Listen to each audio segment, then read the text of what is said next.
Baba yetu na Mungu wetu mwema, mfalme mtakatifu unaishi milele na kutawala. Baba unayetupenda upeo wewe, Mungu mwema.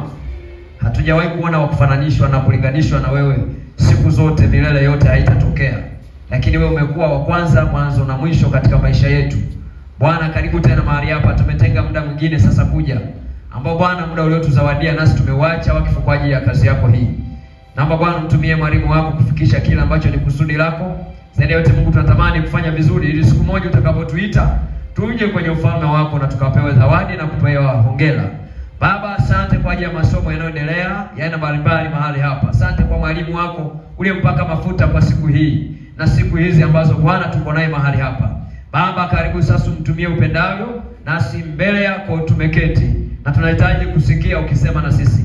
Ubarikiwa Yesu wa uzima na Mungu mtakatifu, maana utatuhudumia kwa viwango vikubwa sana. Katika jina lako Yesu Mungu wetu. Amen. Makofi kwa Bwana.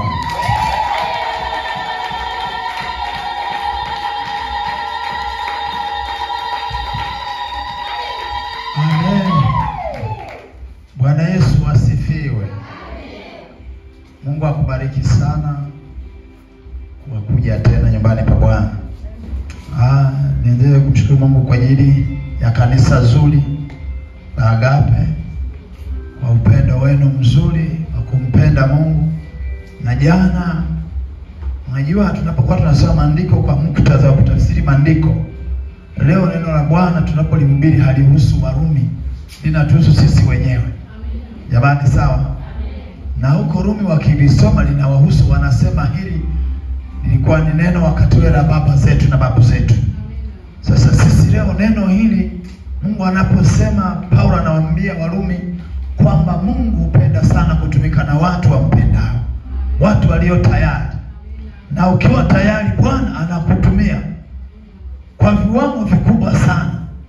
Na tunamwamini Mungu kwamba Mungu hasa nyakati za uamsho atafanya maajabu makubwa sana.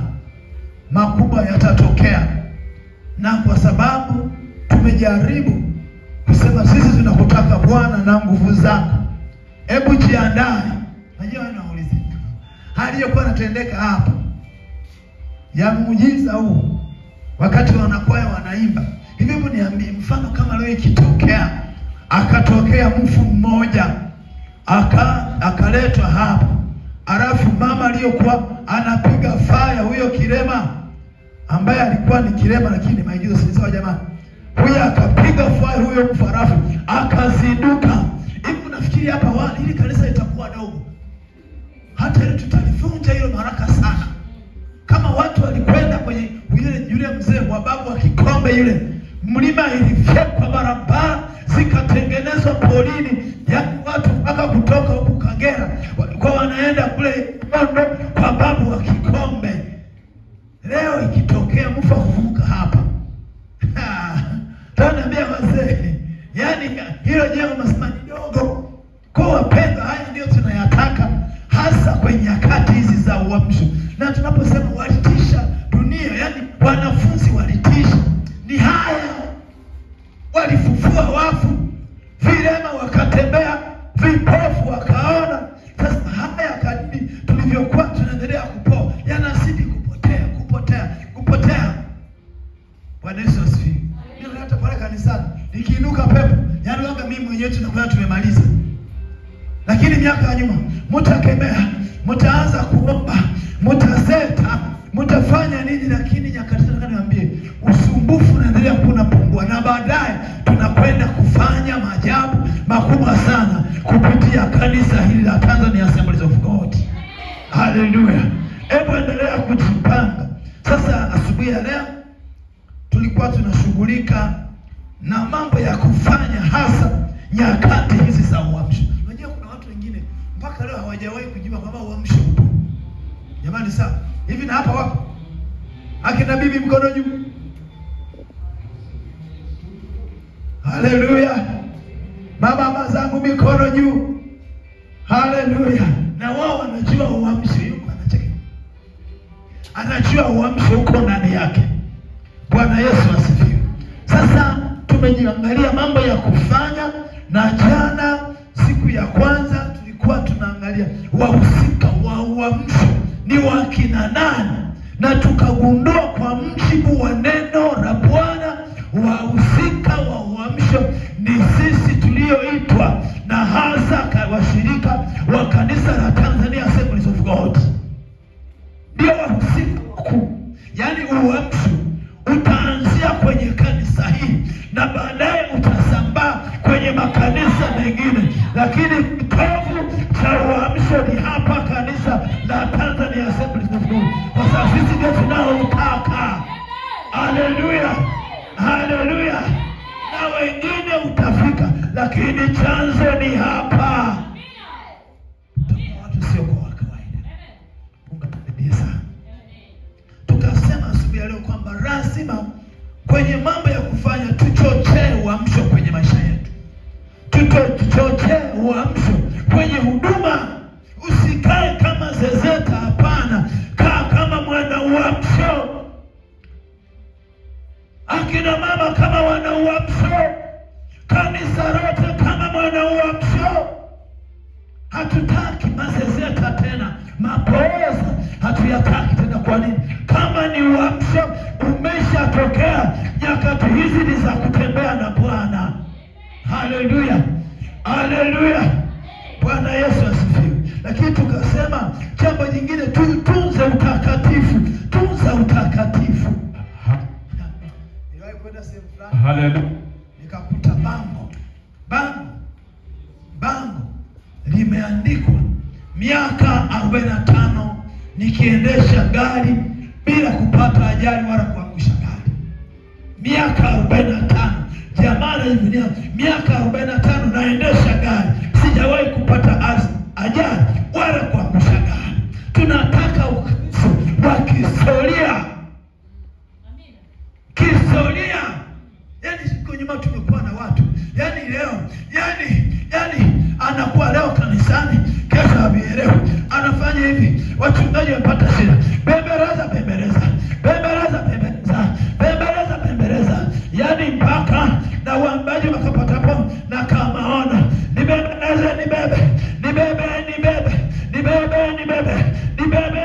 Hivyo nafikiri hayo yalikuwa ni baada ya kutuona sisi mashirika tulishakuwa wakina nibembeleze. Nyakati hizi sio za kubembelezana. Haleluya. Nyakati hizi kila mmoja anaijua njia. Wapendwa, ni kuwa tayari tuonyeshe njia kwenda kwa Baba kwa kuchochea huduma na karama na kutunza utakatifu. Tunza utakatifu. Bwana Yesu asifiwe. Tumeongea mengi, siwezi nikarudia, lakini najua umeandika, na natamani jioni ya leo tutakwenda kuangalia matokeo mazuri ya kutunza uamsho. Matokeo mazuri ya kutunza uamsho. Kitu cha maana sana kama hiki. Sisi kama wana uamsho tutakwenda kuona yako matokeo mazuri ya kutunza uamsho. Bwana Yesu na asifiwe. Matokeo mazuri. Kama wewe utakuwa mwaminifu, yako matokeo mazuri ya kutunza uamsho. Na mimi nataka niwaambie, uamsho ni chombo kizuri sana ambacho kitatufanya sisi tuonekane kuwa wa zamani sana mbele za Bwana. Tunza chombo hiki uamsho kwenye maisha yako, kitunze sana. Amina. Haleluya. Haleluya. Nataka tuangalie jambo la kwanza. Anasema jambo la kwanza, tutakuwa kanisa lenye nguvu za Mungu, sio kuwa za kawaida. Kama tutatunza moto huu wa uamsho, kanisa la Bwana, sisi tutakuwa kanisa lenye nguvu, sio kuwa za kawaida. Nimekwambia mifano yote, watu wengine, makanisa mengine yatakuja kujifunza kwetu. Ukitunza uamsho, kanisa litakuwa ni kanisa lenye nguvu za Mungu zisizokuwa za kawaida. Bwana Yesu asifiwe. Kanisa lenye nguvu zisizokuwa za kawaida. Naomba tutasoma maandiko alafu tutaendelea.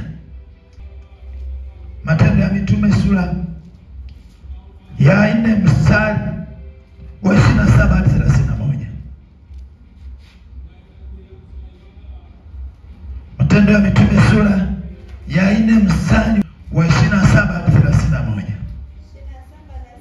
Ndio. Maana ni kweli Herode na Pontio Pilato pamoja na mataifa na watu wa Israeli walikusanyika katika mji huu juu ya watumishi wako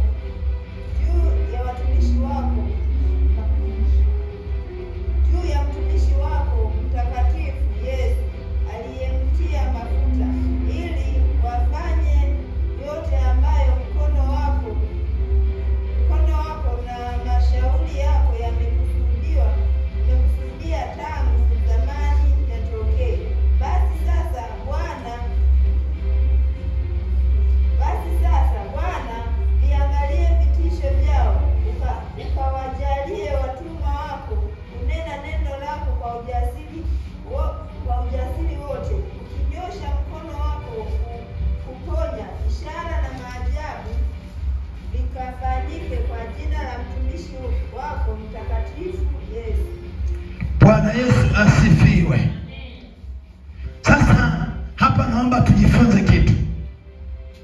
Biblia inasema hizi nyakati Yesu ameshapaa, hayupo tena.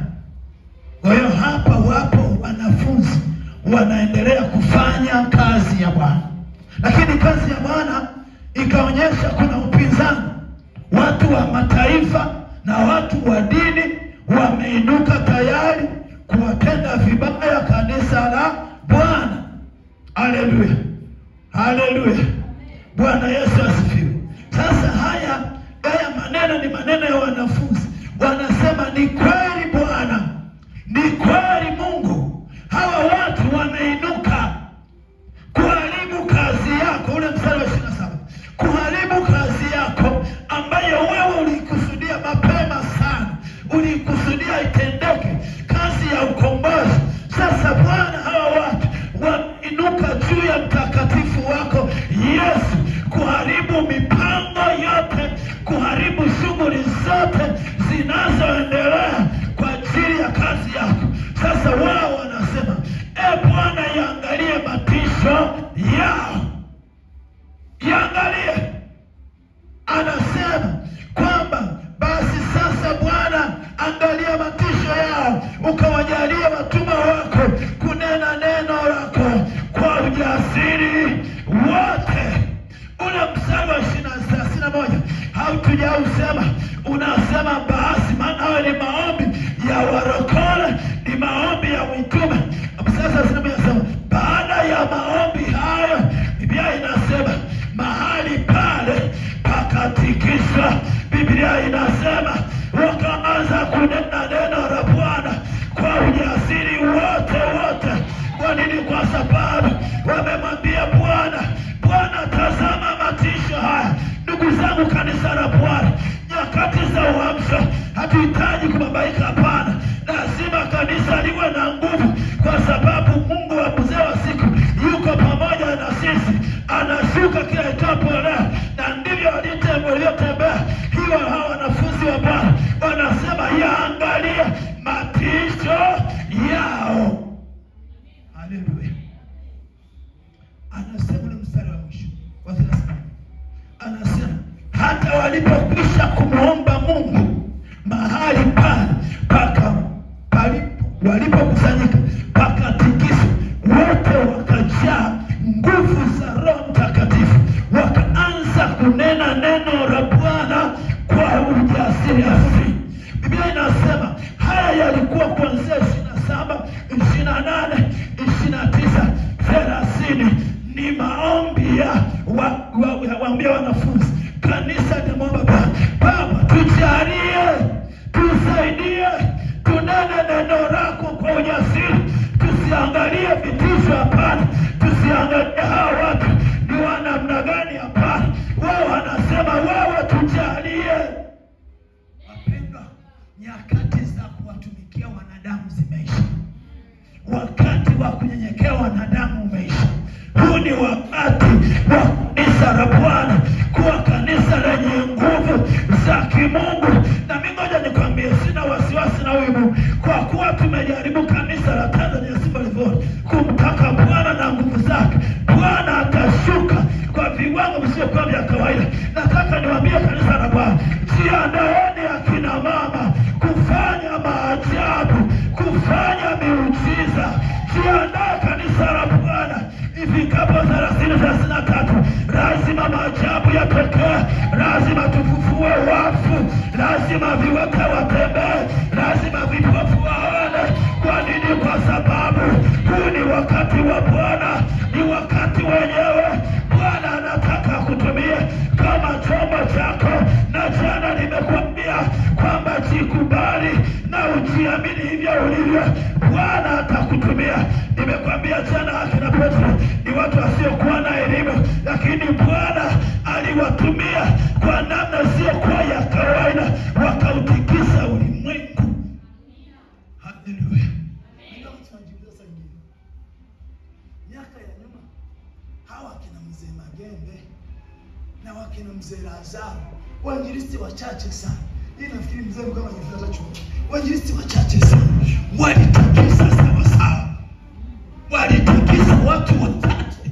Lakini leo tuna wainjilisti mamilioni, maelfu wamejaa mpaka tumepata na wasekisheni, mpaka tumepata na wa mahali pamoja, tumewapata wa majibu. Lakini bado watu unachanjwa usiku, bado watu wanakufa dhambini.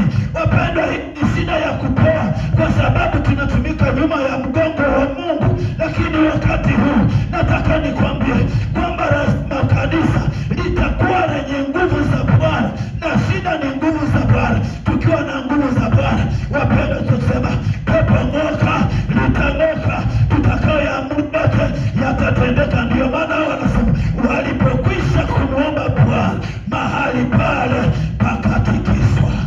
Haleluya, haleluya. Tunataka nyakati zingine, yaani unajua mtu mwenye aliyejaa nguvu za Roho Mtakatifu, yaani mtu aliye na moto wa Roho Mtakatifu, yaani ni kugusa, unaanza kunena kwa lugha. Yaani kama mtu ana kidonda unamtonesha, yaani mtu ana kidonda unamtonesha, yaani dakika moja damu zinaanza kuvuja. Na nataka nikwambie kwamba tukijawa mso sawa sawa, tukawa moto wa kuotea mbali, yaani Roho Mtakatifu ni kugusa. Nikwambie tayari tunaanza rika saka yabo saka. Kwa nini? Kwa sababu nguvu za Bwana ni kubonyeza. Kwa nini? Tuko tayari, mavuno yameiva shambani mwa Bwana, tunahitaji kuvuna. Hebu tuwe tayari, tukimtaka Bwana lazima Bwana atokee. Hawa kwa maneno machache, kwa sababu ni nyakati za uamsho wa kanisa la kwanza. Kwa maneno machache tunaona Roho Mtakatifu analipuka. Biblia inaniambia wote wakajaa nguvu za Roho Mtakatifu, wakaanza kunena kwa lugha, wapenda wakaanza kuhubiri kwa ujasiri, wote jamii ikashangaa. Haleluya. Wale waliopendwa ulimwengu wamefika huku nako. Haleluya, haleluya. Tunaona maajabu yanatokea. Ukiendelea kusoma hiyo sura ya 4, tunaona wanafunzi wanakwenda kwenye mtiririko sio kwa wa kawaida. Tutaenda kuangalia jioni ya leo. Nataka nikwambie kitu hiki kishike sana, kuwa mtu wa kuchochea uamsho. Na mimi nimekwambia hizi ni matokeo mazuri, kwa Kiswahili kingine ni faida tutakazozipata za kuchochea uamsho. Kuchochea uamsho sio bure, hapana. Kuchochea uamsho kuna faida. Kwanza ngoja nikwambie, nikupe ya ziada. Kwanza, mapepo hayatakushangaa wala hayatakusogelea. Wachawi wote wanyakanazi hawatakusogelea. Watakuelewa kwamba wewe sio wa kawaida. Watakuelewa wewe sio wa kuchezea, ukiuchochea moto wa Bwana sawa sawa. Nataka nikwambie hawa watu, kumbuka, hawa nazungumza nao ni mijitu, wazee. Haleluya. Wazee, baraza la Sanhedrin, watu 72 wameketi, watu wenye elimu sana, wakiwemo na kina Paulo, watu ambao walikuwa wamejiandaa kuhakikisha wana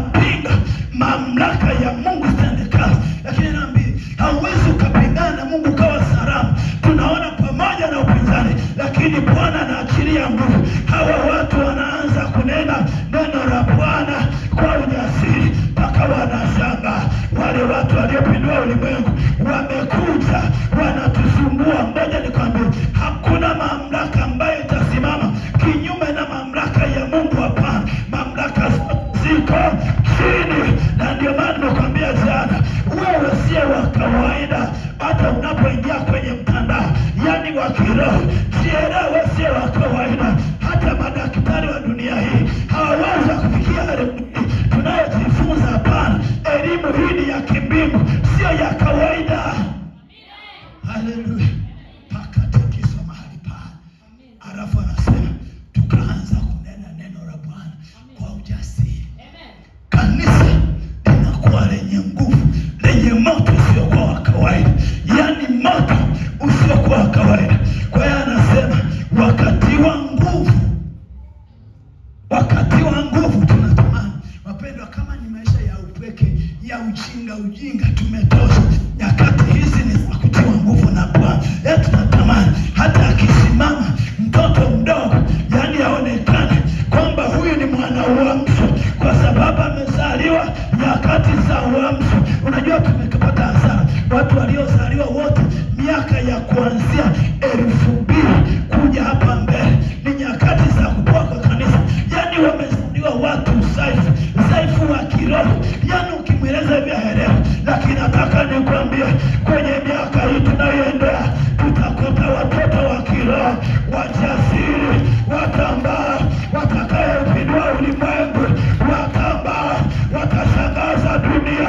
Matajiri wa dunia tutawashangaza, wachawi wa dunia watashangazwa na watu hawa. Kwa nini? Wamezaliwa nyakati za uamsho, kwa sababu sio wa kawaida. Unamuona ni wa kawaida mchana, unamuona wa kawaida tu, lakini katika ulimwengu wa roho anatisha kama nini. Yeye nataka nikwambie, vingenge wote, wakishawi wote, wanapokuona wanaona wewe sio wa kawaida. Unajua tunapokuwa tunasema kwa jina la Yesu, unaona ni kama mchezo. Wewe nilikuwa nasema habari za mtu mmoja, nabii mmoja anasema, nabii Isaya alipokuwa akizungumza na nabii, wanasema kuna watu walikuwa wanaona anapotamka kwenye kinywa chake unatoka moto, unatoka moto, unatoka moto, unatoka moto. Ndivyo tulivyowapenda. Ukisema kwa jina la Yesu, moto unatoka. Ndio maana uso kwa pepo nasema, unaniunguza, niache mimi. Elewa, usiwe mshamba. Kinywani mwako unatoka moto. Ndio maana mapepo yote yanasema tunaungua. Falme zote zinaungua kwa sababu unatoa moto. Sio wa kawaida, sio moto wa dunia au moto wa mkaa, moto wa mbinguni za mibanga. Hapana, ni moto wa Roho Mtakatifu unaotisha kama nini. Naomba uelewe mpendwa, kwamba wewe sio wa kawaida. Kanisa lenye nguvu lisiokuwa na kawaida. Amina. Haleluya. Amen. Amen. Haleluya. Bwana Yesu asifiwe. Sio wa kawaida.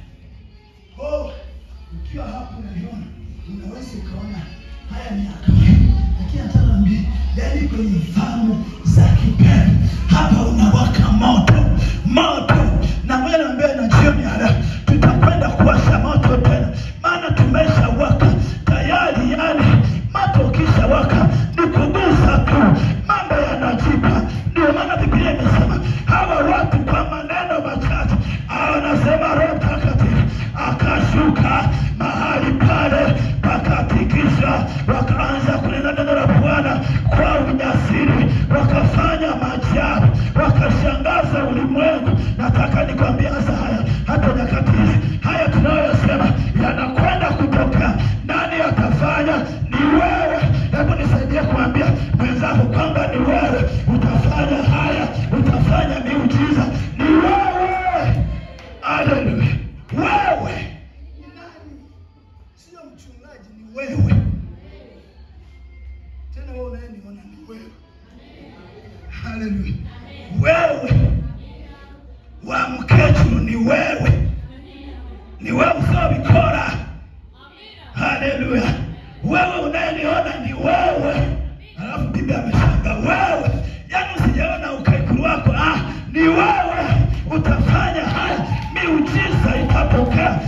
watoke mahali hapo. Na ngoja nikwambie basi, tunaona imeanza, wanaanza kuigiza watoto wanaanza kucheza cheza. Sasa wao watafanya, watawasha hapa, miujiza itatokea, viwete watatembea.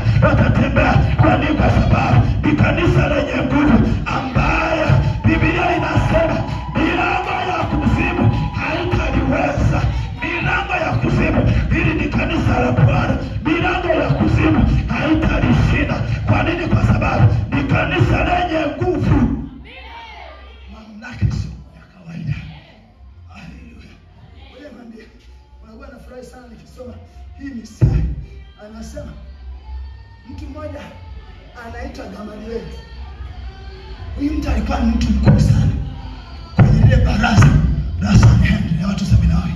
Anasema akawatahadharisha, ninyi Wayahudi muraangalia.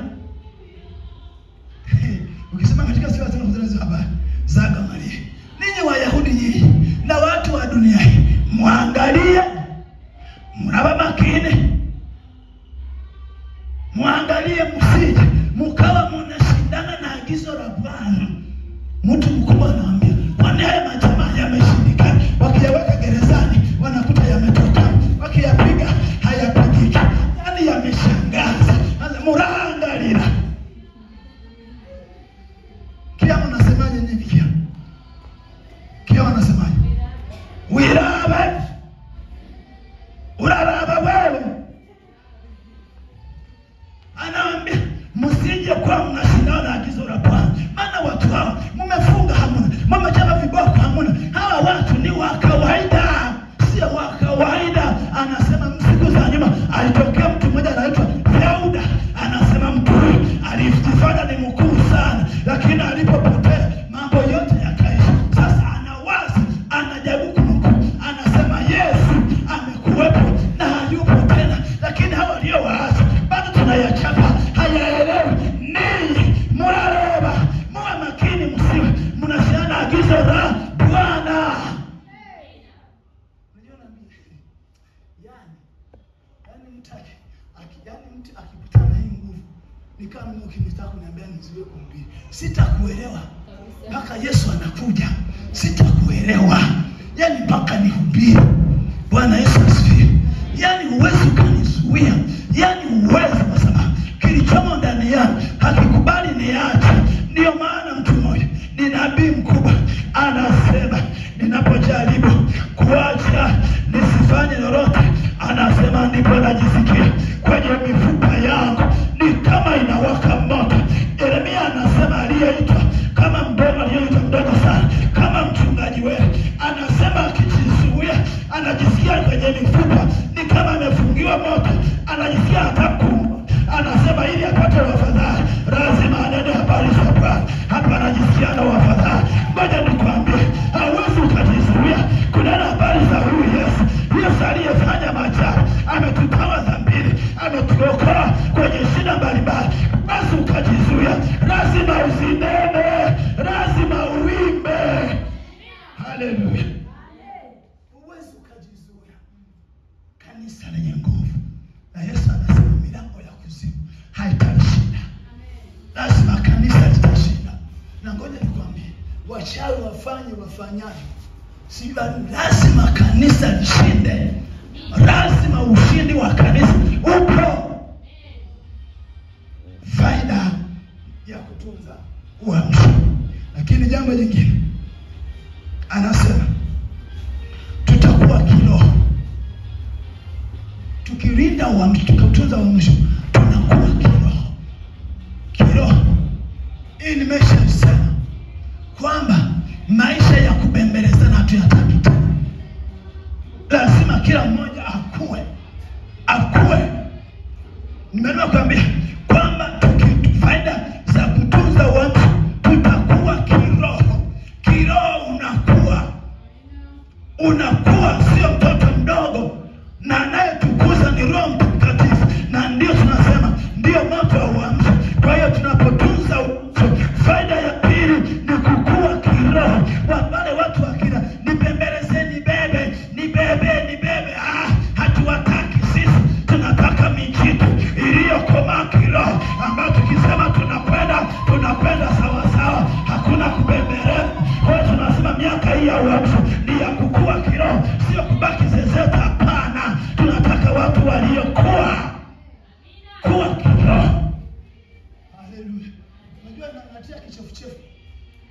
sana mtu umezaa katoto.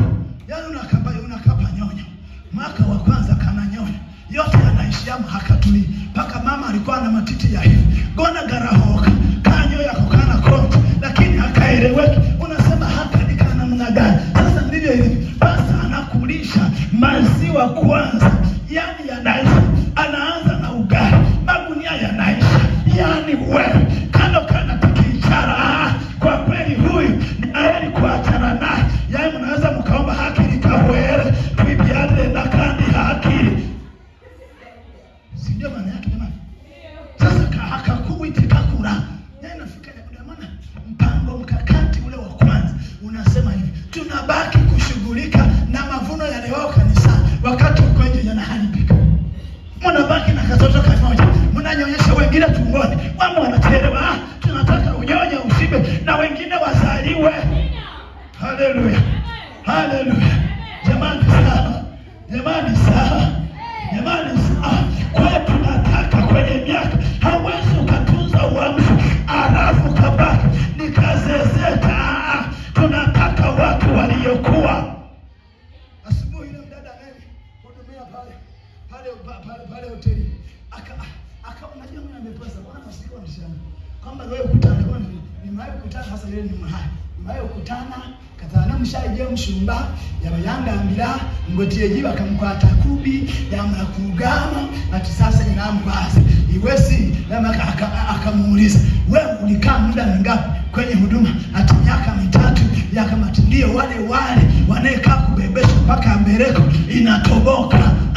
Wapenda ni matu nasema uamsho mpaka na kwa wachungaji. Hatutaki wachungaji wenye manunguniko. Bwana amekuita lisimike pale sawasawa. Wahakikishe watu wamekuja kwa Bwana. Sio kwa hurumia hapana. Haleluya. Mimi nakumbuka pale wakati nafungua huduma. Section ilikuwa ni moja ya biharamu. Nimekuwa mtoto anapokuwa anapambana majukumu. Section walifanya wakajenga boma wakamaliza. Mimi nikamwambia Bwana ameniita. Mimi ni mtu mzima. Nikamwambia mimi kazi iliyobaki. Nikanunua bati zote 45, nikanunua mbao, nikaezeka. Watu wa Bwana wakawa wanaabudu. Kwa nini nimekuwa kiroho? Hatutaki uzezeka kwenye nyakati hizi za uamsho. Tunataka mijitu iliyokuwa kiroho. Sio kubaki unalia. Hatutaki. Chote ya moto kuwa kiroho. Haleluya. Haleluya. Bwana Yesu asifiwe. Hivi naeleweka wapendwa? Chote hizi ni faida za kukua kiroho. Kuwa kiroho. Faida za kuchochea moto uamsho. Bwana Yesu asifiwe. Sio unabaki zezeta. Kila siku wewe ni wa kulialia. Hapa wengine mpaka wameimba na kutoa na mifano. Yaani mpaka mtu unajua nyakati za za kupoa tumeona mengi. Yaani mtu anakalia hata kama ni kiti hiki. Mungu awabariki sana wazee wa hapa wote walishaenda. Yaani anakaa hapa ni mzee. Mpaka kiti hiki naanza kuwa kinapenda mguu. Yupo tu ni mzee. Ni mpaka anaanguka nacho. Tunataka ukitoka kwenye level ya mshirika ukawe mzee. Tunataka uende we pastors ili uanze kuhubiri watu wengine. Ukikaa utazeeka mpaka utaitwa mzezezeta. Tunataka watu waingie shambani na Bwana wachape kazi. Haleluya. Haleluya. Unajua hii ni foleni sana. Hii ni foleni. Mzee akitoka na huyu mama anaingia. Huyu anapitia huko anakaa hapo. Ni pastor. Mzee naye anakuja. Kwa hiyo hapa ni mahali pa kupitia. Huyu akitoka hapa anapitia mlango huo. Anakwenda anapita mwingine. Ni mahali pa kupitia. Sio unazeeka mpaka. Yaani unakuwa mzee. Mpaka wanakuita wewe ni mzee wa matangazo. Na kwenye moto wa mwisho. Hatutaki wazee wa matangazo. Tunataka wazee wa ajibikaji. Wachapa kazi. Wanachochea huduma na karamu. Watu hawa wasiokuwa kawaida wanatoka wanakwenda kwenye kazi ya Bwana. Sio unakuwa mzezezeta hapana. Haleluya. Haleluya. Haleluya. Bwana asifiwe. Bwana utanisamehe. Leo. Jamani sana. Huyu pastor nampenda sana. Kalikuwa kaa hivi. Kaka anakuja kwenye vikao. baadaye akawa amekuwa taratibu huyu. Ndio mama hana kuzeeka zeeki, yani yeye anakuwa taratibu. Sijui Mungu anamkuzaje kitu.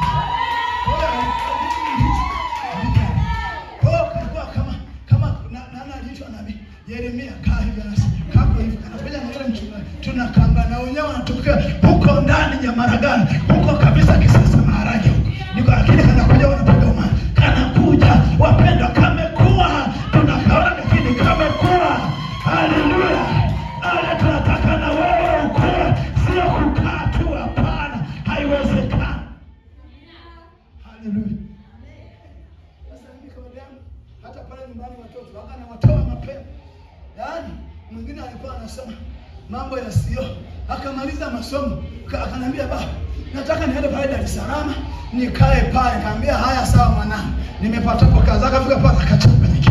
Nasema baba nafa bimeshindika. Sasa wewe elimu yote hii kweli ni ngusomesa kweli daha kulema. Nikasema mwanangu njoo. Alipofika nyumbani nikamwambia sasa wewe hujanielewa. Huwezi ukaishi na mimi hapa. Mimi na ndevu na mwezi imeota. Sasa tutakuwa baba wangapi hapa? Lazima utoke, uelewe mwanangu, utoke. Kaambia hii hapa shilingi milioni 1. Nenda Dar es Salaam ulikosomea lini uanzishe maisha ndipo uitwe mwanaume. Akaenda. Sasa leo anamwambia baba, kwa kweli sasa hivi nimeanza kuzoea. Kaambia hiyo milioni kisha usiniambie vya hela. Uko mkae. Mungu asifiwe. Kwa unapenda mtoto lazima ukue. Utoke kuishi na mama. Unyonye utoke na wengine wasaliwe. Hebu nisomee kitabu cha Luka pale 2 mstari. Naomba nisomee mstari wa 40. Luka 2:40. Nisomee. 40 nasema yule mtoto akakua akaongezeka nguvu, amejaa hekima na neema ya Mungu ilikuwa juu yake. Bwana Yesu asifiwe. Yule mtoto akapata nguvu, akakua. Nguvu maana yake amekuwa, amekomaa. Anasema kwa hekima. Hekima maana yake anakuwa kiroho, kwa nguvu anakuwa kiroho kimwili. Kwa hiyo yule mtoto akakua, ambaye nani? Ni Yesu. Ukisoma mstari wa 52 unakueleza vizuri kwamba Yesu akaendelea kukua, akaendelea akijaa hekima na nguvu za Mungu, akiwapendeza Mungu na wanadamu. Kwa hiyo tunataka kwenye miaka hii ya uamsho tunataka tukue kiroho. Haleluya. Bwana Yesu asifiwe. Kuwa kiroho ndiyo faida ya uamsho. Watu wanakuwa wanajitambua. Ukimtuma sehemu anatumika, anaenda anafanya kile ambacho umemwelekeza. Kwa nyakati hizi za uamsho, wapenda, tunatamani kukua sana kiroho, kuona kwamba tunafanya sisi huko kwetu kwenye section yetu tuna makanisa zaidi ya 10 yana wachungaji. Hawapo. Lakini shida yani tuna watu wasiokuwa hawakui. Sasa tunataka kwenye miaka hii ya uamsho, tunataka kanisa la Bwana kwenye tukichochea sawa sawa uamsho, tukiuchochea sawa sawa. Tunatamani sana watu wakue kiroho, watu watoke waende kumtumikia Bwana, watu watoke waende mbali, watu watoke wafanye kazi ya Bwana, ufalme wa Bwana ujengwe sawa sawa. Haleluya. Bwana Yesu asifiwe.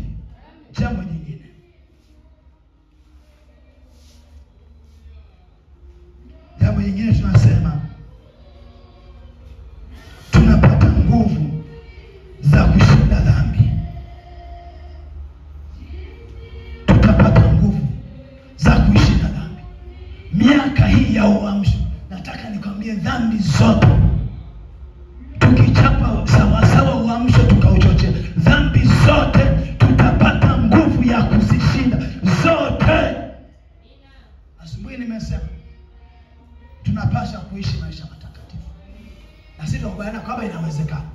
Sisi sema inawezekana. Kwanza hata dunia imeshatupa changamoto kubwa sana. Yaani mwenyewe mpaka hapa yani nimeshachoka. Yaani hii dunia yani inachosha vibaya sana, japokuwa kuna mema anayetazama kwa macho ya kweli. Lakini naambia kuna raha kubwa sana kwenye ufalme wa mbinguni. Maisha ya kule sio ya kawaida. Kwa hiyo wapendwa, tunapaswa kuishinda dhambi. Na ndiyo faida wapendwa, mtu aliyejaa uamsho aliyejaa nguvu za Bwana. Huwezi ukamweleza habari za dhambi.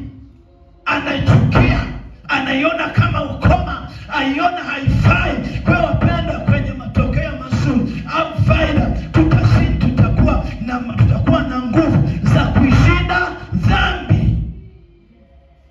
Jana nimetoa mfano mmoja. Anaendoa mshirika, anamwambia wewe unaogopa? Anaambia hapana, mimi siogopi. Tukawa mazingira ya kawaida. Hayavua kwa sababu yeye ni mzezeta na mchungaji mleta, anaanza maombi, anaendelea maombi ni sawa sawa. Sasa tukichotea sawa sawa, faida mojawapo nyingine ni kuwa na nguvu za kushinda dhambi. Dhambi haitatajwa kwetu, hapana. Yaani tutakuwa na maisha ambayo ni ya kupendeza Bwana, na Bwana akajisikia vizuri, akajivuna. Unajua hakuna mtu ambaye tunapendaga kusema habari zake kama Ayubu. Anasema kwamba Mungu anamwambia Shetani, umemwona mtu wangu umemwona. Yaani anapata mtu wa kujivunia. Tunatamani hata nyakati zile wapenda, historia hii sababu si kwenye Biblia za watu wa zamani. Hata leo tunataka Bwana atujivunie sisi kwamba nina watu pale Tanzania, nina wakina mama wa Kitanzania, yani wale wanaichukia dhambi kama ukoma, hawataki dhambi. Na ili wapendwa, ili tuweze kuwa salama na kuishi maisha ya kuchukia dhambi, lazima tujae nguvu za Roho Mtakatifu. Wapendwa, mtalie jangu za utakatifu. Kwanza hapa ni salama na huku ni salama. Huwezi ukamdanganya chochote, hapana. Anachokifanya anakielewa. Ndio maana kuambia kwenye miaka ya uamsho, faida utakayoipata ni kupata maisha ya kuishinda dhambi. Haitatajwa, maana Roho Mtakatifu atakuwa ndani yetu. Yeye huyo anakuelekeza.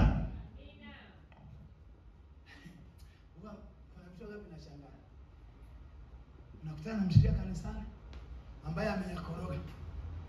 Ukimshika bahati mbaya, mchungaji, hivi wewe kuna wakati mwingine mpaka mimi mshirika nataka kumzaba na makofi. Hivi mchungaji, akili na kutosha au? Akasema mimi ndio si wachungaji na huruma sana. Wewe umeambiwa na nataka niete na mashahidi. Wewe niete mashahidi? Haya, mimi nahitaji mashahidi. Nieleze, nikueleze mimi. Yaani mpaka mtataka na mashahidi. Yaani nafsi yake wala haimshuhudia. Unajua tunaposhuhudia, tunapokosa, tunapopoa, mpaka na dhamiri huku zinakufa. Wapendwa, wakati wa uamsho dhamiri zinaamka. Ndio maana tunasema ni moto wa uamsho. Kwa hiyo tunatoka katika hali ya kufa. Yaani kila mmoja dhamiri yake inamshuhudia kwamba hii ni dhambi, usifanye dhambi. Na mimi yani hiyo isielewani. Yaani kama hivi ni yani unashtukia eti mnakubali, alafu mnakubaliana, alafu mnakwenda huko kwa hiari yenu, huko polini, sijui huko wapi, huko Kaburaisoke huko kwa hiari yenu. Alafu mkifika huko anaanza sijui msichana mwanamke anadondosha sketi, anadondosha sijui nani, na wewe unaangalia tu. Alafu ndio wanaitwa mimi alikuwepo na au alikutaka kukwepa, anakuambia unajua mchungaji, nilipitiwa na shetani. Mimi bwana hoja, shetani ulikuwa wapi wakati anakupitia? Ulikuwa kwenye mtaa upi? Ulikuwa wapi? Mimi wewe acha kunidanganya. Yaani wewe uliamua kwa akili zako mwenyewe. Sasa tunaposema habari za moto wa uamsho, Roho Mtakatifu anatupia ufahamu. Tunaelewa sawa sawa kwa habari ya dhambi, na anatupa nguvu za kuishinda hiyo dhambi. Kwa hiyo dhambi haitatajwa kwetu, hapana, bali tutabaki kwenye utakatifu.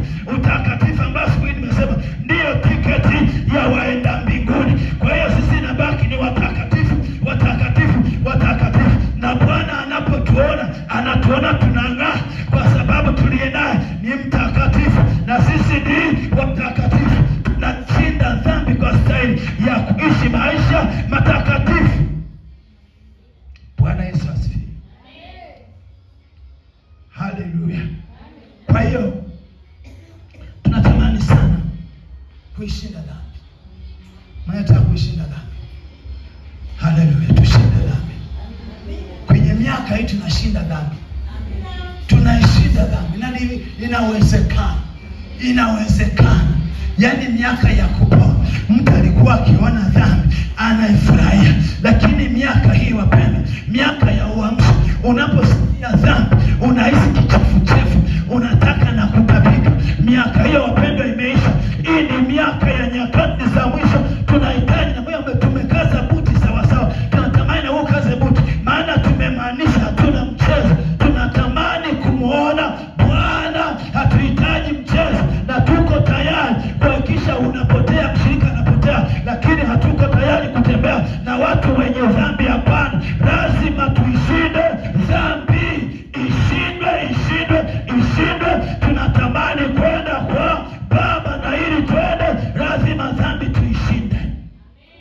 Bwana Yesu asifiwe. Haleluya. Lakini jambo jingine, tunapata pia nguvu za kumshinda shetani. Tunapata nguvu za kumshinda shetani. Wapenda, shetani ana nguvu kama huna Mungu. Hamna habari? Shetani ana nguvu.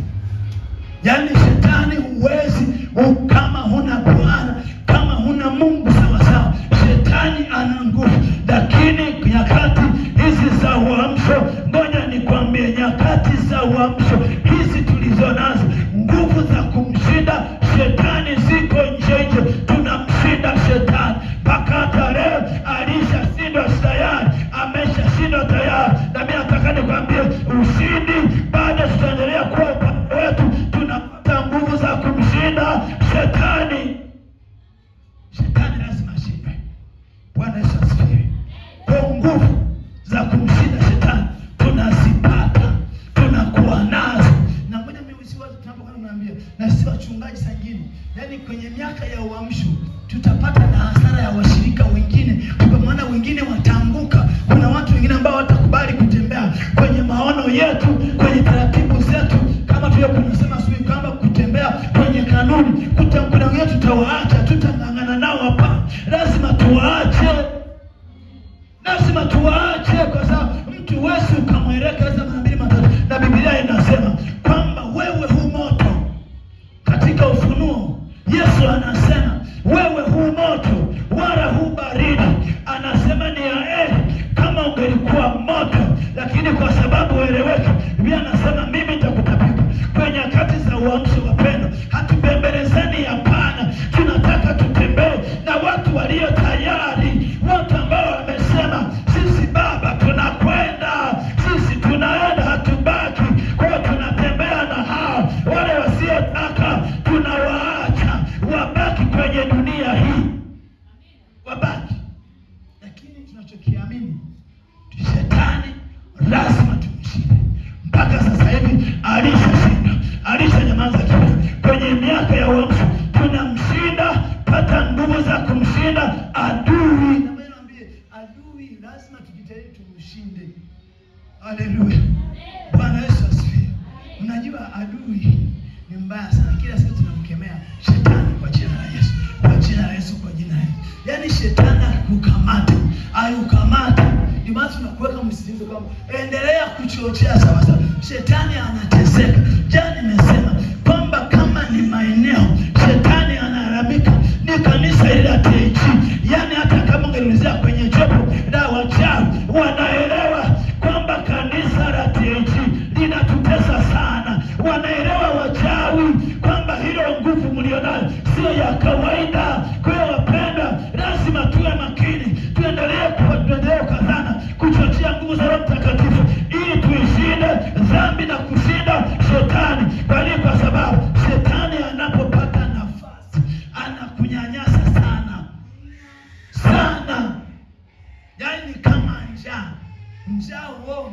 Huu unaisikia Biharamulo, huu unaisikia sijui huko wapi kwenye nani hiyo huko Kasatu. Njaa ikija mpaka kwako, yaani wewe utapata hiyo hasara. Hivi ulishawahi kutembea kwenye nyumba yenye njaa? Paka na panya waga hawamo. Hawezi wakaja walemo Mungu. Njaa ni mbaya. Ni sawa na shetani. Yaani shetani akipatia kanafaa, mtaniuliza mimi. Shetani mimi nilikuwa sijaokoka na ndio nikivaa sijaokoka. Shetani alininyanyasa vibaya sana. Vibaya sana. Akaninyanyasa pabaya kwenye eneo la uzao. Jana nimewashuhudia kwamba mimi na watoto 4 lakini wapenda nilizaa watoto 9. Watu wengine 5 wakarazwa kaburini. Kwa ninapokuambia habari za shetani, ninamuelewa vizuri kwamba shetani akipata nafasi ndogo atakufilisi vyote. Vyote vitaisha. Vitaisha.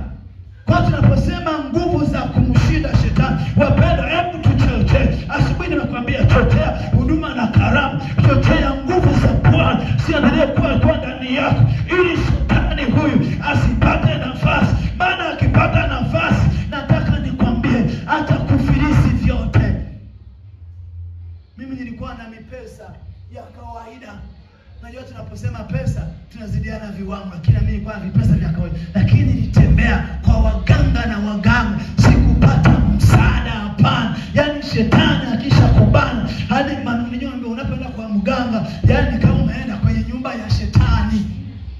Kwa mganga ni kwenye nyumba ya shetani. Kwa hiyo ukienda kwa mganga, shetani anasema umeenda kunako ni kwangu.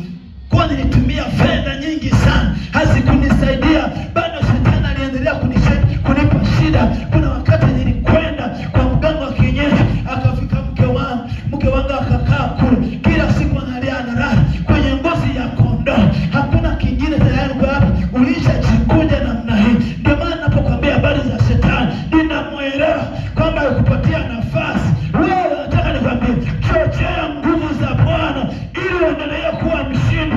Na ukiendelea kuchochea, nimekwambia tutamshinda shetani. Lakini akipata nafasi kwenye nyumba yako, nataka nikwambie ndoa haipo. Haipo. Kwa nilikuwa naambia pale kanisani kwamba shetani ni kama paka, akikamata panya, yaani anaweza akampiga hapa, akampeleka hapa, akampeleka huku. Yaani anakufanya anavyotaka, yaani anavyotaka. Mara anakunyoa nywele, mara anafanya yaani anavyotaka. Ndio maana nakwambia wapenda, uelewe kwamba shetani sio ndugu yetu, hapana. Shetani ni mbaya sana. Ninapokuambia tutapata faida, tutapata nguvu za kumshinda shetani, niombe uelewe kwamba shetani sio ndugu yako. Shetani ni wa kukanyaga sawa sawa. Ndio maana wewe kanyaga shetani. Kanyaga sawa sawa. Lakini uelewe siku ukiacha kumkanyaga, naye atakukanyaga. Atakukanyaga mpaka utakubali yote. Kwa nafasi hiyo itumie vizuri. Bwana Yesu asifiwe. Tumia nafasi hiyo vizuri. Naomba hii ni neema. Ni neema sisi. Jana nimewaambia kwamba kanisa la TG lilikuwa linaelekea pabaya, kupoteza mwelekeo. Lakini tumejipanga kwamba tunahakikisha na matokeo tumeona kwamba tunapuliza sawa sawa. Tuko tayari hata mashavu ya vimbe. Unajua mama anapokuwa anawasha lile jiko ambalo limebakiza chemi ndogo sana, chemi za moto, ni kupuliza mpaka mashavu yanavimba, lakini moto mpaka unawaka. Haleluya. Sasa hivi nyinyi wengine sio wavielewi. Sasa hivi ni fya. Ule moto ule wakaenda kuchukua hapa jirani au wakukoka kikomba kesho ukutepo. Sikizi vyote hivi vitanishwa. Lakini ukiweza hapa kinakuwa hiyo. Yaani unapuliza mpaka kuja kuwasha mashavu. Na sisi tumejipanga kwamba rasmi, ndio maana tunasema kwamba wachungaji wanajua kwamba mshirika ambao hayuko tayari ni zezeta. Yaani unanyonyesha hakuelewi. Yaani huyo, yaani hatuko tayari kutembea na wewe. Lazima ufike nyakati ukue, uelewe mambo.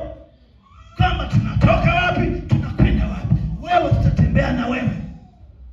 Mungu atusaidie sana. Bwana Yesu asifiwe. Kwa hiyo tutapata nguvu. Faida ni kubwa. Mimi mwenyewe kuonyesha, naanza kuona uamsho kwamba tunapata nguvu. Kuna namna pastor amerudia kusema kwamba uamsho hautakuwa kama digital. Hapana, uamsho, ndio maana uamsho uko kwenye mioyo yetu. Uamsho uko kwenye moyo wako, uko kwenye moyo. Tunabaki kuchochea, halafu tunasonga mbele. Nimekwambia yani, yanajua hata mbinguni si hivi. Jamani sawa. Biasa sisi ni wasafiri. Kwa hiyo hapo hivi tunakwenda mbinguni. Hivi tunakwenda. Kwa hiyo wapendwa, nguvu za kumshinda shetani lazima tuzipate kwenye kati hizi za uamsho. Na ni faida yetu kupata nguvu za kumshinda shetani. Bwana Yesu asifiwe. Nataka nikupe jambo jingine. Tamani baadaye tukamalize tuende kwenye maombi. Jambo jingine, tutakuwa na ujasiri katika huduma zetu. Tutakuwa na ujasiri kwenye huduma zetu. Ujasiri. Bwana Yesu asifiwe. Ujasiri kwenye huduma. Yaani ukiingia kwenye huduma, umeingia. Hakuna mtu kukatisha tamaa. Haleluya. Hakuna mtu kukatisha tamaa. Ukiingia kwenye huduma, umeingia. Kwenye huduma zetu, kwenye miaka ya uamsho, tutakuwa majasiri. Yaani mpaka shetani atatushangaa. Unajua niambie, nyakati zile shetani aliwashangaa sana wale mitume waliokuwa wanaharibu kazi ya Bwana. Sawa? Jamani sawa. Unajua sisi watu ni watu unajua mimi nampenda sana Roho Mtakatifu. Na leo asubuhi umenifurahisha sana. Nataka kunena sawa sawa. Kuna watu wengine mpaka anafanya ngati, wewe ni Mungu rabo shaka, yaani yuko anacheza na simu. Mtakatifu wewe ni Baba, tumekuona wewe. Ribo sheke toma sai. Baba taya Musa. Wewe ni Bwana. Wewe acha wewe ushamba. Lazima ukubali moto kukamate sawa sawa. Kimbunga najua mnamfahamu Wagamba kama kwenye maombi no kuroha. Kwenye maombi hakuna vya ustaarabu, hapana. Haleluya. Wapendwa, lazima tufike nyakati tuelewe kama kwenye miaka hii, kwenye uamsho hakuna cha ustaarabu, hamna. Tukiingia kwenye maombi, wote ni maombi. Ni kuomba sawa sawa. Tunakutaka wewe na nguvu zako. Niliwahi kumuona kwenye wokovu wangu mtu mmoja anaitwa Masunga. Alikuwa anatokea Shinyanga. Kwa ni pastor. Miaka hiyo uamsho wewe, wakati na hata mwenyewe wakati na wokovu uamsho kalikuwepo mwaka 2002. Uamsho ulikuwepo. Hapa kwa kama hapo nyuma tuliyopita hapo kwenye miaka ya nyuma hapo kidogo, ya kuanzia 2012 kurudi hapo nyuma, ilikuwa ni miaka mibaya. Yaani jamaa anafika nyakati anahubiri mkutano halafu yaani yeye akianza maombi anarara chini, anaanza kugaagaa. Wapendwa, tunaposema ujasiri, tunapata ujasiri hata katika kuomba. Unakuwa jasiri. Sasa Roho Mtakatifu anapomjua, kuna watu wao tuna vitu humu. Kuna kitu ukisoma katika Matendo ya Mitume ile sura ya 9 kwenye habari za Paulo, ndipo anajifunza kitu. Anasema kwamba Paulo akiwa na barua za kwenda Dameski. Jamani sawa? Akiwa na barua za kwenda Dameski ili kwenda kuvuruga kanisa, anasema ghafla alikutana na Yesu. Biblia inasema ghafla akashtukia ameanguka chini. Alafu anasikia anaitwa Sauli. Anasema wewe unani? Anasema mimi ni Yesu unayeniuzi. Wakati huo Biblia inasema kwamba akamwandaa mwanafunzi mmoja Anania. Anamwambia wewe Anania, nenda katika nyumba ya Yuda, hapo utakuta mtu umsaidie muombe. Sasa naye Anania, kwa sababu wapo huko kwa ajili ya hofu ya Wayahudi, anasema Baba, huyo mtu nimesikia habari zake, yeye amelitesa kanisa. Anamwambia nenda tu, kwa sababu yako mambo ambayo nitamfanya yeye ateseke kwa ajili yangu mimi.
maana tunaelekeza au makao makuu inaelekeza washirika watu wasome kitabu cha Matendo ya Mitume, kitabu cha muujiza. Watu walisimama sawa sawa, mpaka watu hawakuwaelewa, wanaingizwa gerezani. Ngoja nikwambie, wanaingizwa gerezani, wanatolewa na nguvu za Bwana. Anaambia nendeni mkashuhudie wakiwa gerezani. Sasa kuna kisa kimoja katika Biblia, anasema hivi kwamba akakamatwa nani? Paulo na akina Barnaba wakaweka gerezani. Nakumbuka nyakati za uamsho. Jamani sana. Walipowekwa gerezani, Biblia inasema wakiwa wamemesha kwambia, yani ukiwa na huduma kwenye nyakati za uamsho uwezo kaya, anasema wakiwa mle gerezani wakaanza kuimba, tumsifu Mwokozi, tumsifu Mwokozi. Biblia inasema wakiwa katika kuimba, ghafla likatokea tetemeko likatokea. Wao wanaendelea kumsifu Bwana. Biblia inasema tetemeko lilipotokea linakaenda mpaka chooni, likaenda mpaka kwenye magereza yote. Biblia inasema gereza milango ikafunguliwa na mlinzi amesinzia. Biblia inaniambia mpaka mlinzi anazinduka anakuta milango imefunguliwa. Biblia inasema yule mlinzi akataa kujiua, lakini Paulo na Sila, watu majasiri, wanasema wakamwambia, wewe usijiue, maana sisi wote wafungwa bado tuko mahali hapa, kwa hiyo usijiue. Hapana. Yule mlinzi akasemeka, anawaambia, sasa bwana zangu, nifanyeje mtu aliyokuwa na mamlaka anawalinda? Anaambia, tubu wewe na nyumba yako na wewe utaokoka. Watu waliopindua ulimwengu wamefika na gerezani, na magereza yanaachia milango ya kuzimu inaachia. Na mimi nimekwambia kwamba nyakati za mwisho ujasiri kwetu ni kitu cha kawaida, yani kawaida, na ujasiri huu hauna ubagui. Kila mmoja anajua ujasiri. Bwana Yesu asifiwe. Amen. Hebu tusome Matendo ya Mitume sura ya 5 mstari wa 28 hadi 30.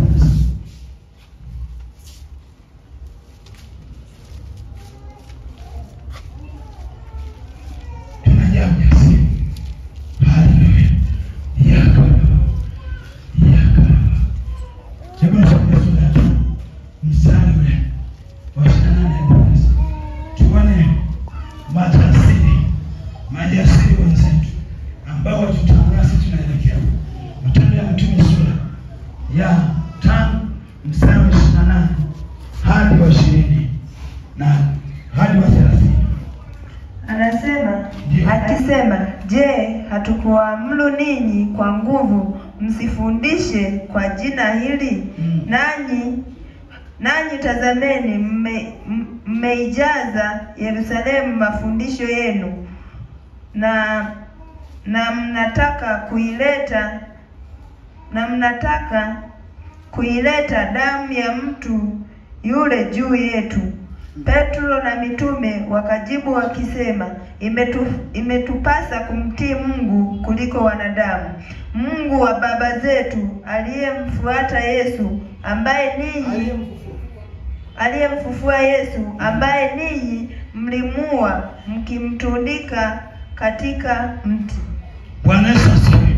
Yeye akisema, je, hatukuamuru ninyi kwa nguvu msifundishe kwa jina hili? Ninyi tazama, mmejaza Yerusalemu mafundisho yenu, na mnataka kuleta damu ya mtu yule juu yetu. Wapendwa, Yesu ameshasulubisha tayari. Yesu amesulubisha tayari na ameshapaa tayari.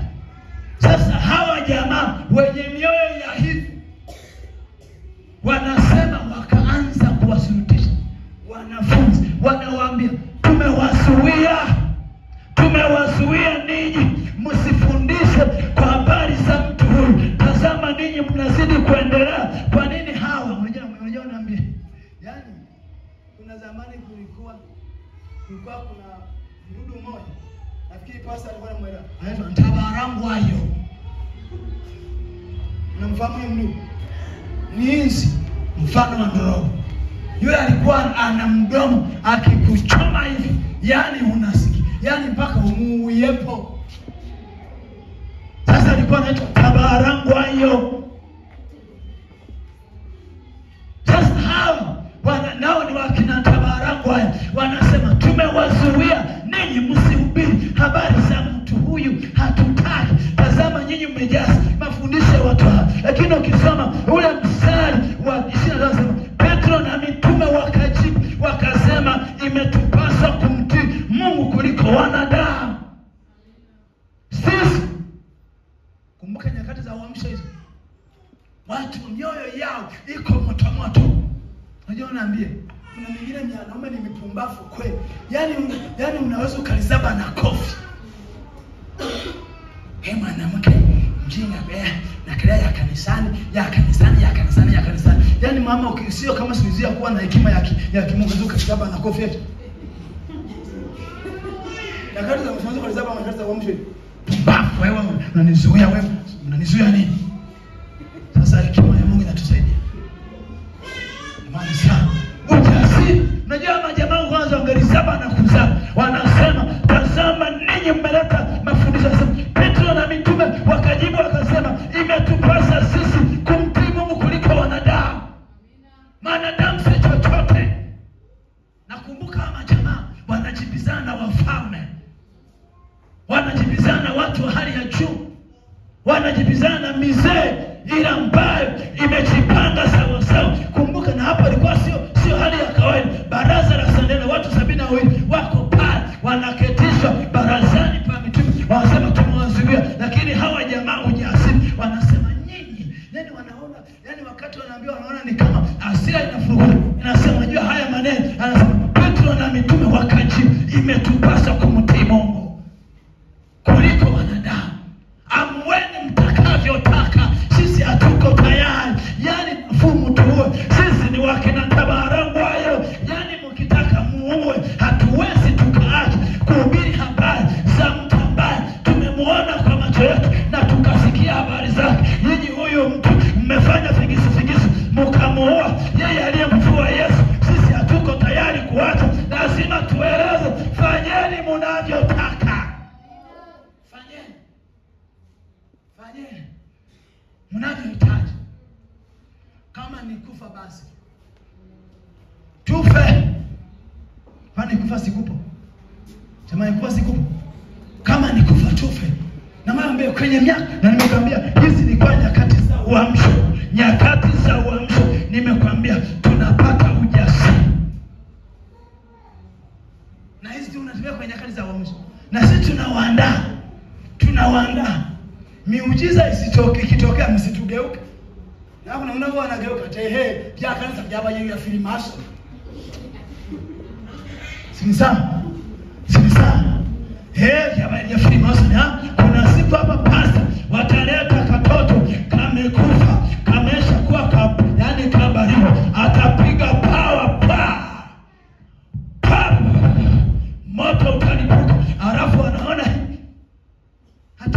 mchungaji wa shagiri filimaso ni tuliwaambia kwamba nyakati za uamsho watu watafufuka. Ajiandaeni muelewe, maana ninyi ninapoani hivi viumbe ni vya ajabu sana. Wanakugeuka dakika mbili.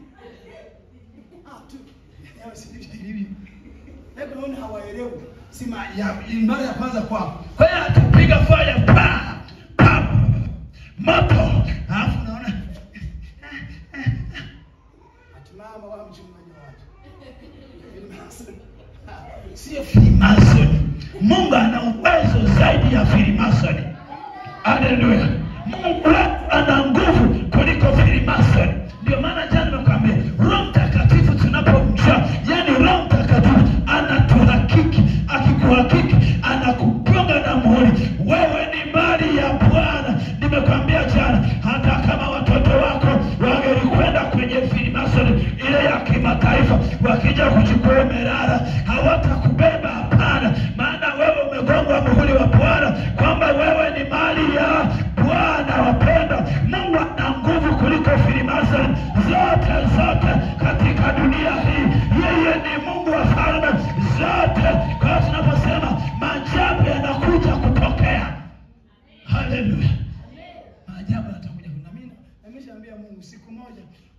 Mungu siku moja walete maiti.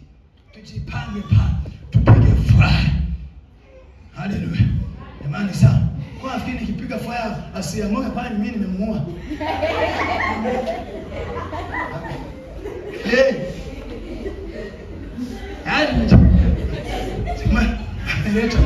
Wake up. Najipanga. Sasa lazima ujikubali. Kuna mtu mmoja asia alianza kama akapiga kwa jina la Yesu toka. Amka. Sasa hana imani na Mungu. Anasema toka. Akapitiana huko kwa mlango wa pembeni akaondoka. Haya usiyafanye. Wewe vumilia. Ukipiga fire haamki wewe usikimbie kaa. Waambie kwa kweli mapenzi ya Bwana yatimizwe. Mungu Bwana alitoa sasa ametoa. Unakuwa mpoa. Yaani sawa. Yaani maana huko ndio kujipima. Na kitu naamini sana kwenye miaka ya watu lazima wafu wafufuke. Haleluya. Haleluya.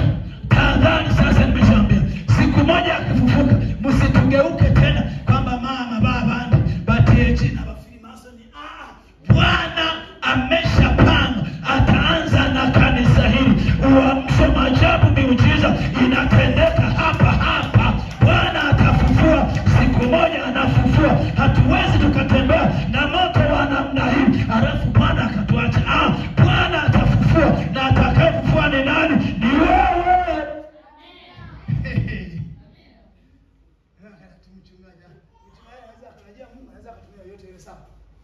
Yote yeye anamtumia nyote hapa. Mungu anaweza akamtena, yani hata mtoto anaweza akamtumia. Kwa hiyo ni wewe utakayefanya. Sasa usijiogope. Wakileta maita mama.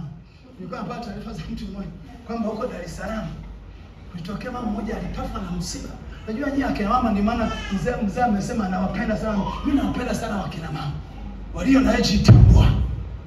Kana sikia habari za wakati tunapotembea kwenye moto wa mshi, nikasikia habari za mtu mmoja mama fulani kwa Dar es Salaam, anasema mtoto wake alikufa pale Muhimbili. Sasa alipokufa ni mtieji, anasema yeye hakulizika. Unajua watu wa imani ni watu wa ajabu sana. Kuna wakati fulani nafikiri Halima aliwahi kuja hapa. Sasa yule Halima alikuwa na kiwango kikubwa sana cha imani. Mtoto wake aliwahi kupatwa shida mbaya.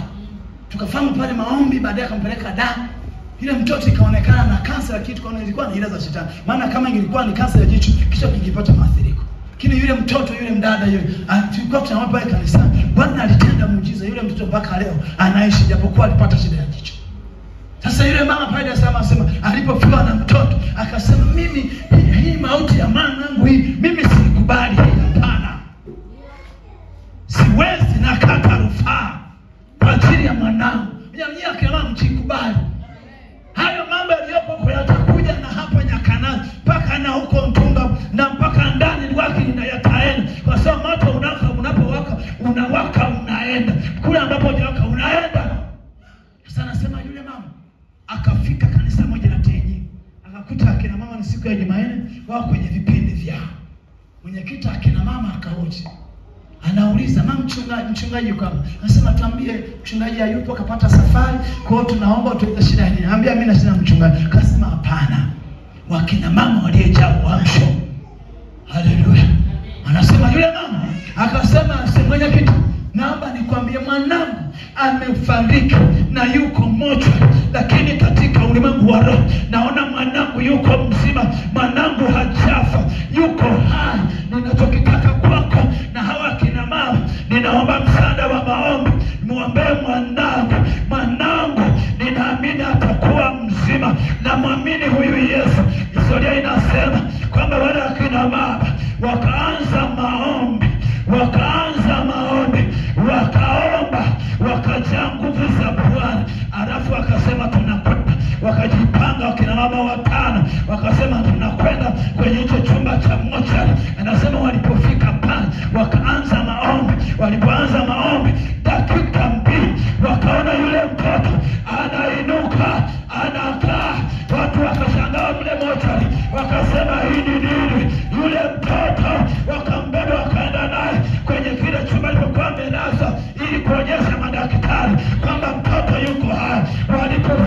kwenye lile jengo. Historia inasema alikuwa kijana mmoja amepata ajali ya pikipiki. Yeye alipoangalia alikuwa wazee wao kulia, akapitia dirishani. Hizo wakatokea, wakaanza kuangalia. Mwingine alikuwa yuko na ututu, wakaona anaamka kaa, akasimama, wakaanza kumtukuza Bwana, wakasema huyu ni Bwana. Ndio maana kuambia kwenye uamsho wa Tanzania wenzangu, mwelewe kwamba nyakati hizi maajabu yanatokea. Haleluya. Yule mama sio wa kawaida. Nataka niambie jikubali. Tunataka akili wanaitambia akina mama wa Shunami. Mama Mshunami, si mnaelewa? Mama Mshunami kasema mimi siko tayari.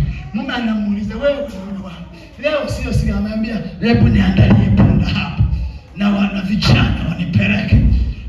Leo sio sababu tunaambia unajua kwa wengine wanaume wenyewe yani ipo tu, yani mimi anawasi mimi anaumesuruali tu. Hayaelewagi.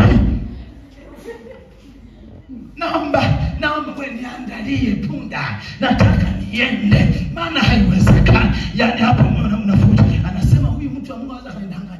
Sema naenda. Tunataka mama wa Shunami watokee kwenye uamsho huu. Mama majasiri wanapohubiri neno, watu wanatikisika, wanamuona Bwana. Haleluya. Haleluya. Ile kanisa. Yani ukitaka mzee muulize mtu mmoja anaitwa Mta.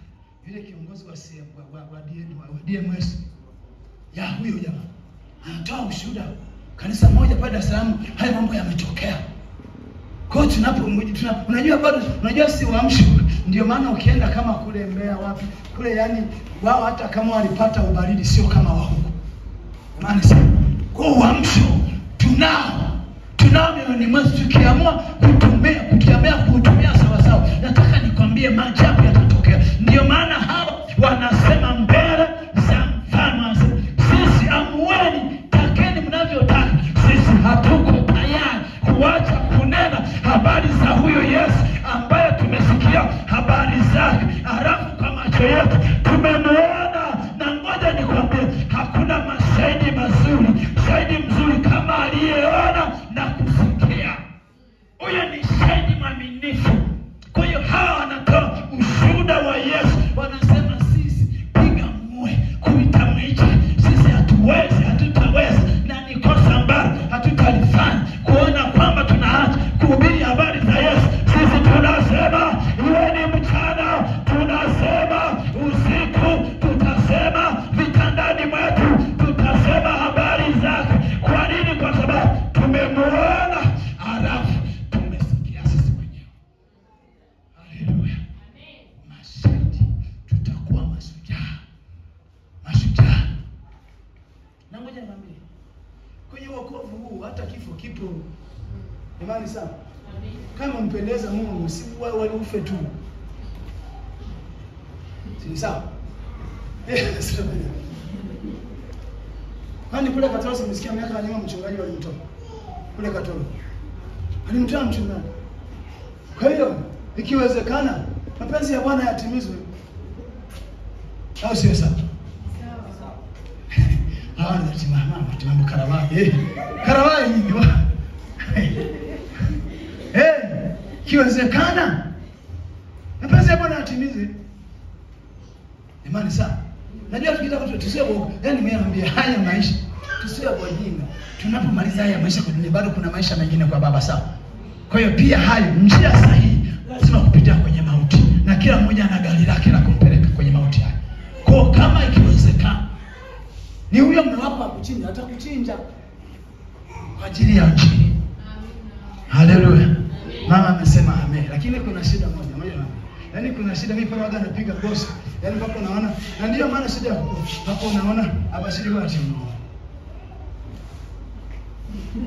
Hapo anaanza, sema tupone.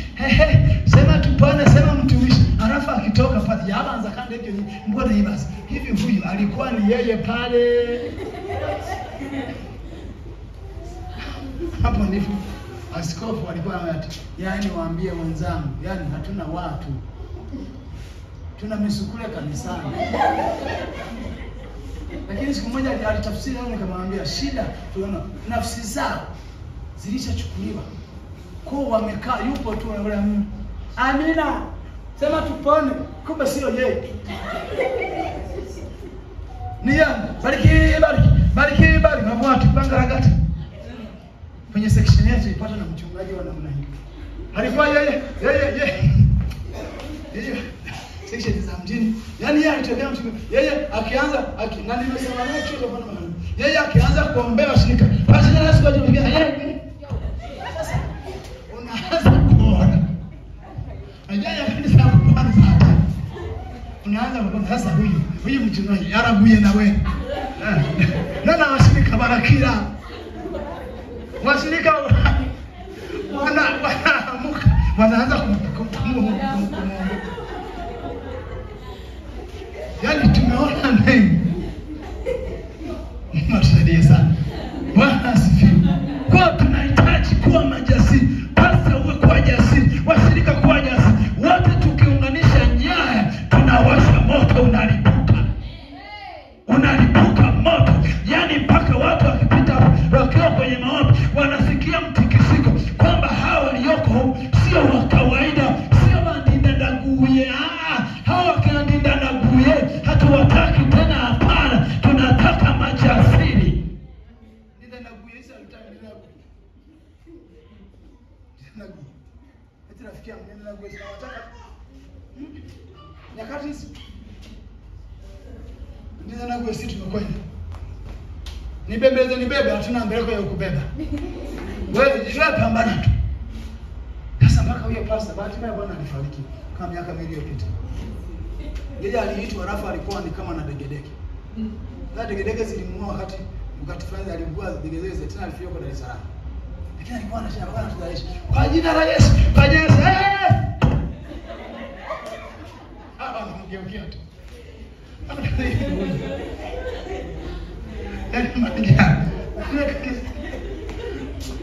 Yaani kama mapepo yanatoka kwa hofu naingia kwa chini na wale washirika wanapona.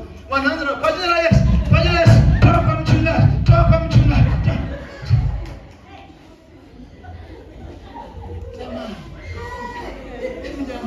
Sasa hivi ni kanisa au ni tangu?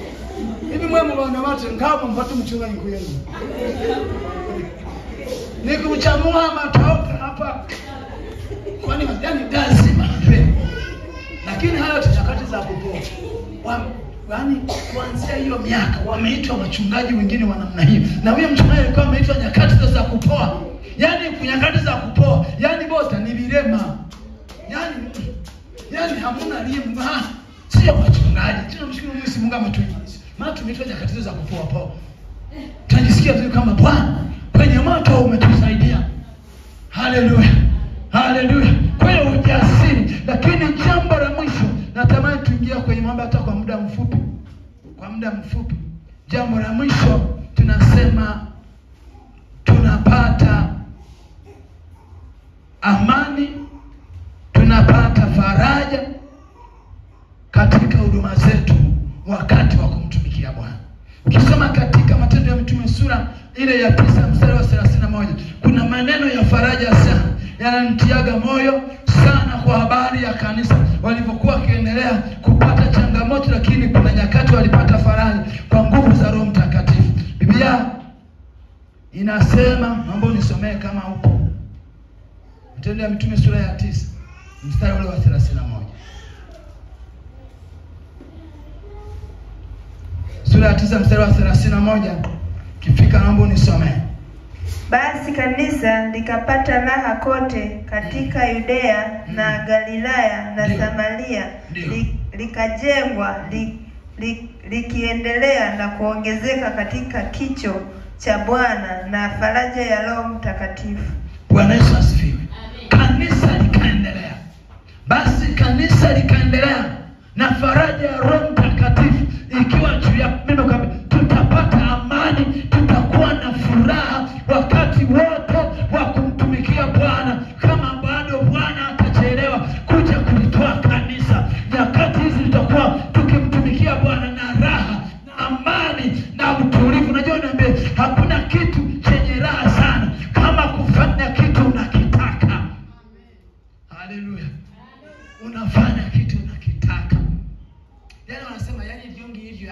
tunataka. Bwana Yesu asifiwe. Kwa tutapata amani na utulivu wa kutosha na raha na bidasa na faraja ya Roho Mtakatifu.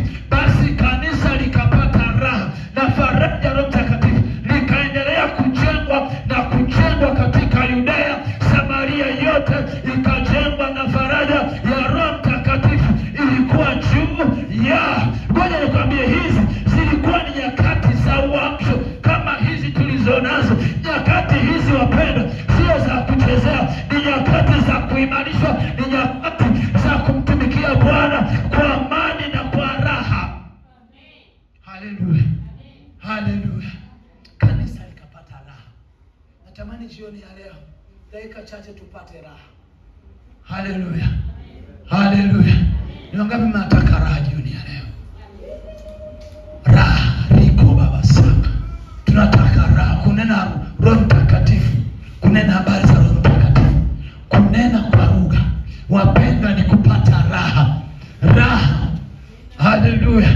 Paulo anasema mtu anapokuwa ananena kwa lugha anahutubu, lakini maeneo mengine anamjenga nani? Anamjenga yeye mwenyewe nafsi yake. Kwa maana nyingine anajipa raha mwenyewe. Natamani jioni ya leo, tamani jioni ya leo twende kupata raha hata kwa dakika 10.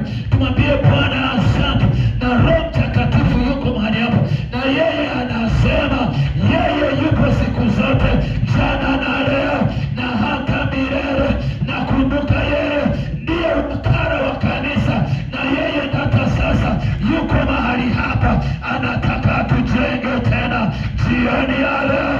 Natamani tena twende mbele za Bwana. Huyu Roho Mtakatifu, Biblia inasema kanisa likapata raha. Na ngoja nikwambie, raha ya Roho Mtakatifu ni zaidi ya raha zote duniani unazozifahamu wewe. Ngoja nikwambie, napozungumza haya wewe unaelewa. Unaponena kwa lugha, hata kama ulitoka nyumbani umekwazwa makwazo, Roho Mtakatifu, ndio maana nasema Roho Mtakatifu hutia faraja, anakutia faraja. Makwazo yote yanabaki hapa hapa. Yakana. Natamani sema kwa miguu yako jioni ya leo.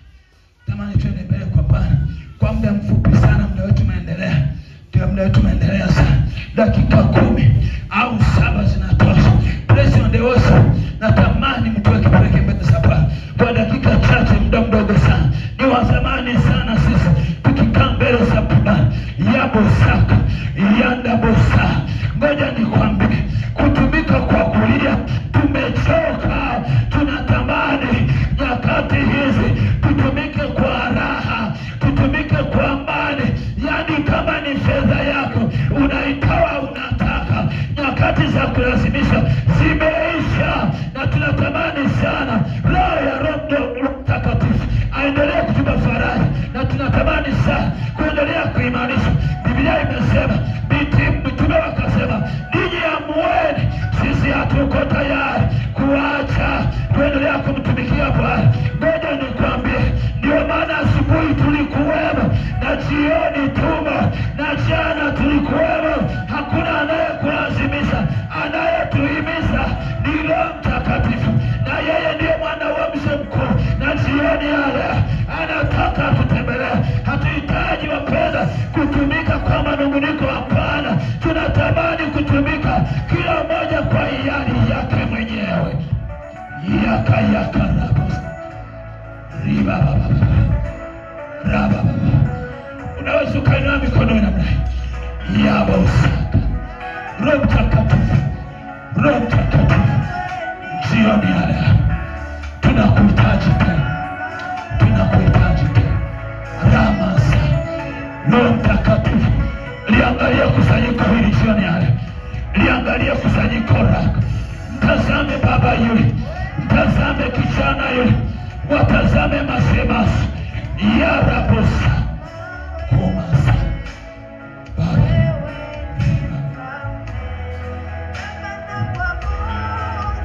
Na kwa budu wewe ni Mungu.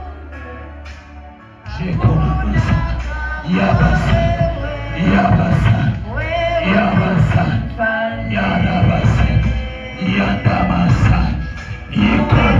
masa yanda masa yeko baba ya baba ya baba ya baba ya baba ya baba masa yeko baba zakosa. Wewe ni Bwana mwenye uweza wote, mwenye mamlaka yote. Rimosaka utorobosa yamosa. Wewe ni mfalme,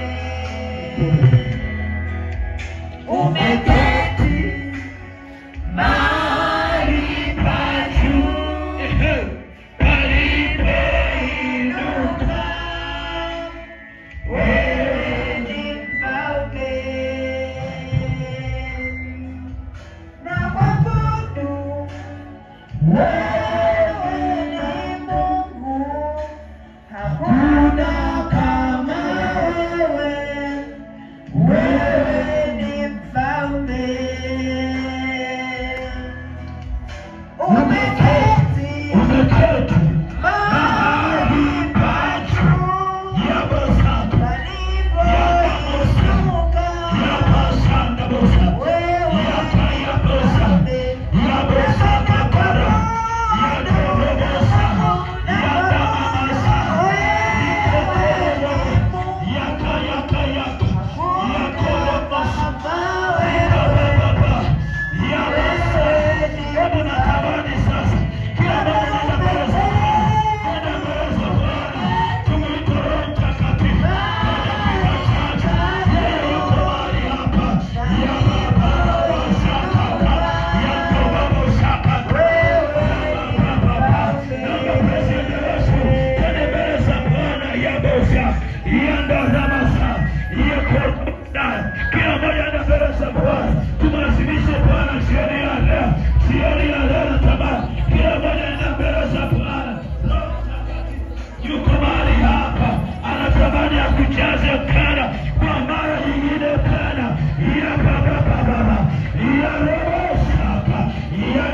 wajaze kwa mara nyingine tena, wajaze akina mama, wajaze vijana, wajaze akina baba, jaza baba ile, lijaze kanisa lako, yaka rabo sakata, riko papa papa, rabo sakata ya baba, yaka baba sakata, yeko baba, ya baba, kuna washa wata,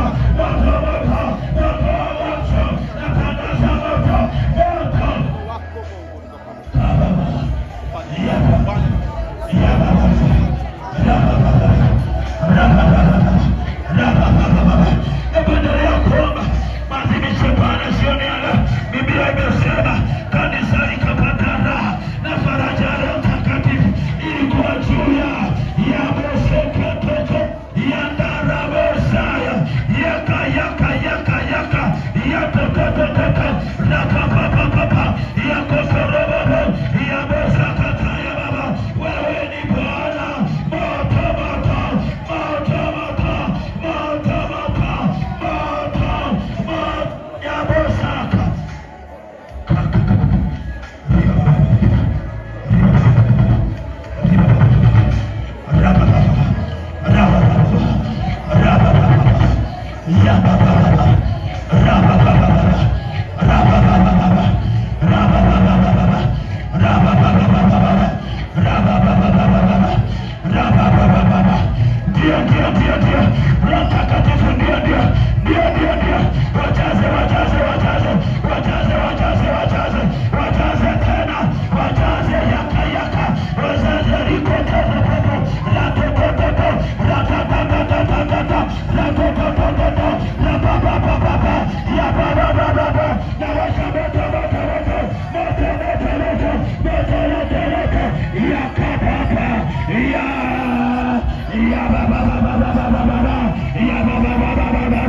Naiona faraja ya Mtakatifu, naiona raha ya baba ya baba ya darabasaka ya darabasaka wewe ni Baba, ya Baba, ya Baba, ya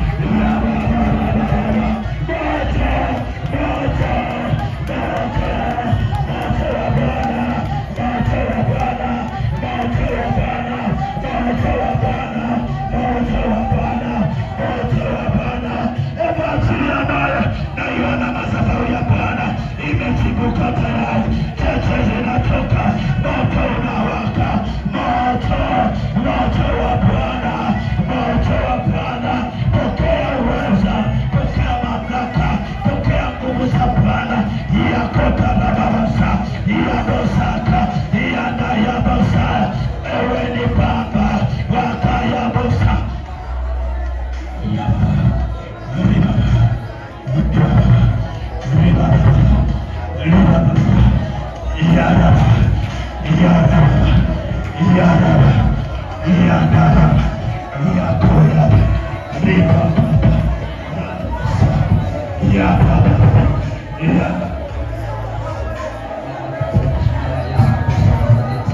Wewe ni Baba yetu na ni Mungu wetu mwema. Wewe ni mwaminifu ambaye Bwana unatufurahisha. Mahala ambapo tumevunjika moyo, wewe Bwana unatutia moyo. Mahala ambapo Bwana hatuna matumaini, unatujengea matumaini tena. Roho Mtakatifu, asante kwa sababu umeona huzuni zetu jioni ya leo. Umeona mateso yetu. Kwa maana Bwana umekuja kutuletea furaha na amani na faraja. Kwa maana Bwana umekuja kutuhudumia tena. Bwana unahitaji tuwe na furaha na amani na kukutumikia.